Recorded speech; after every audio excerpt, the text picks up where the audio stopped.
Monica Long is laying down some serious fire. There are a lot of different things being talked about. Ripple has business users. We're going to talk about an XRP ETF. We're also going over Ripple stablecoin and how it will change XRP. You need to watch these movies if you haven't already. But first, let's watch these two movies. After that, I want to talk about a few other things. I'll explain what I mean. Let's have some fun here. It's great to have you back on the station. That's because of the way a lot of people think about the value proposition or positioning of both XRP and Ripple as a company. And XRP is an important part of the kinds of goods that Ripple sells.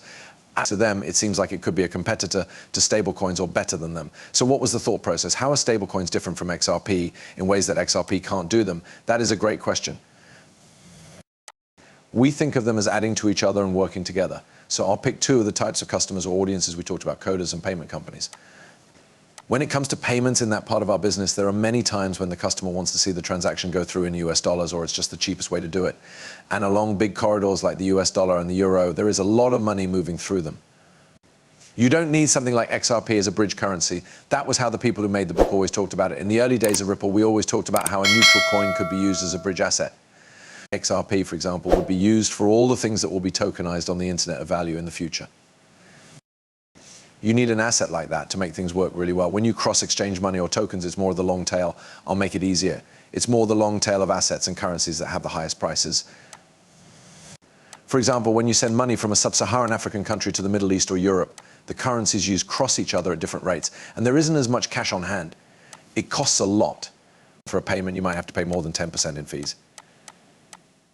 In that way. So that's where we think XRP fits in with developers as a separate group.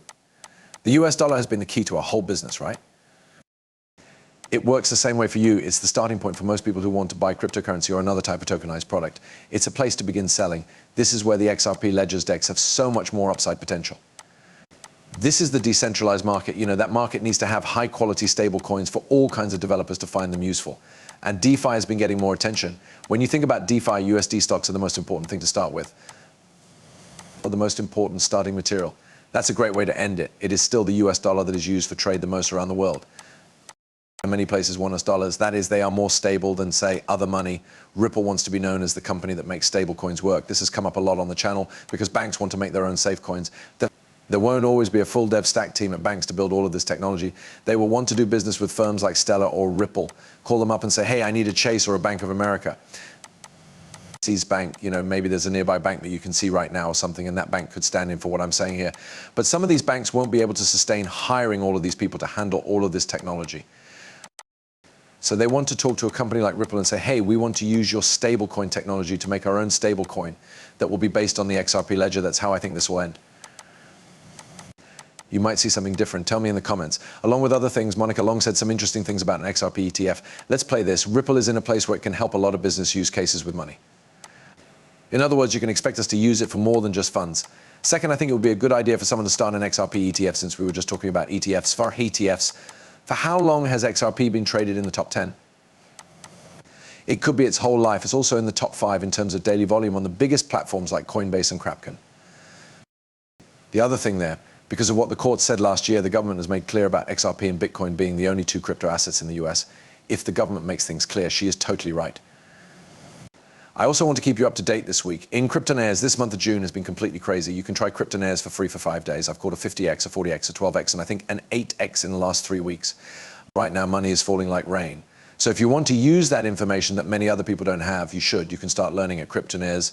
There are a lot of great people in that town. There is a link at the bottom of the page. Also, if this movie helps you learn something, please subscribe. We want to reach 30,000. If you haven't already, please join. Also, feel free to share the video with anyone you know. This is where we'll talk about ISO. When ISO 20022 came out, it was all the rage. You could hear it everywhere in November and December. This man also thinks that banks and other institutions need to deal with ISO this year, right now. Not going to wait until 2025 or 2026. Am I where I should be? That takes place with ISO 2002. Okay, so let's look at 2024 and make our prediction. To sum up what we've talked about, what are the main big steps? Guys, I think the big steps will just happen. It's not 2025 or 2026. No matter what you think, it will come out in 2024. And you should really bite it. You need to get ready right away. And I would say to automate it if it were up to me. That way you won't have to do much work and we'll just be busy. That's not good for you. Your clients will not like it. It's going to happen no matter what you do about putting it off. I mean, if it were me, I'd wait until maybe 2027, right? I'd think, oh, do I still need to do that? Should I do that? I need to put that off. But he tells them to bite it and get it done. It's not going to stay there, though. You need to set up your systems for this new payment system if you want your bank to stay current, accept fast payments, and be a part of the new technological future. I liked that clip a lot and thought it was pretty useful. Let's talk about what the hell is Jack the Rippler. VARA, which is Dubai's financial body, has given its approval to XRP. XRP will be the way to get oil money. So XRP has been cleared by VARA, and you can send money around the world using XRP through Dubai. Let's play this 17-second clip. It takes the environment around the world very seriously. Actually, Dubai is now the hub of everything Ripple does, whether it's in the same country, the same area, or another country altogether. And the fact that Ripple is doing well in the UAE is a great sign of that. This is something Ripple knows how to do, right? They see the UAE and all the new business there. They want to go over there and help those guys build out their technology, shake hands and kiss kids. This is what they want to be the use case or the glue, not the dollar. For the new money from oil, right? Sometimes these countries don't want to use the US dollar to do business. Instead, they could use XRP or Ripple stablecoin. We could do a few more things to really try to make the XRP system and its users better.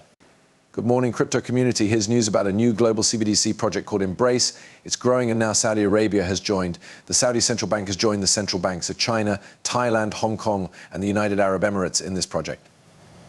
Enbridge wants to create a multi-CBDC platform that private banks and central banks from all over the world can use together. It was made with distributed ledger technology so that payments and settlements can happen instantly across borders. What other links does Ripple have between XRP and the Enbridge project? Just follow and write more, blah, blah, blah. But it says that the Saudi central banks have announced a strategic relationship with Ripple. This is a big change for the Saudi central banks. Okay. An important blockchain company wanted to change the way people pay for things across borders. This move shows that the bank is serious about using cutting-edge technology to improve the banking system, right? I think Kwon is one of the best pieces of this technology. My two favorites are probably Ripple and Quant. David Schwartz is now here. Everything will be different if the cost of payments goes away. I'll play this for you. Strong. That is a given, no matter what it is. When the shipping container came along, it changed the way things were delivered physically. It also marked the beginning of globalization. When the internet came along, it changed the way we get knowledge. We don't know what the TCP/IP of money is, though. In what way does the shipping crate hold value? That is something we don't know yet. Still, there will be one. That is for sure. Things will change because of that. I also want to say that one of the changes I see coming, and that I think is important, is that fees will get a lot smaller. I think a lot of you here have jobs and get paid every 2 weeks or every 2 months. So why is that? Most likely you pay your bills every month. So why is that? It's because payments are hard to use and cost a lot. These payments could happen more often, though, if they were easy and cheap. While you work, money could come at you all the time. Your landlord could get money from you all the time to pay for your place to stay. I'll be honest, those sound stupid. Yes, they are. You would have asked me the same thing about email in the late 1990s. What a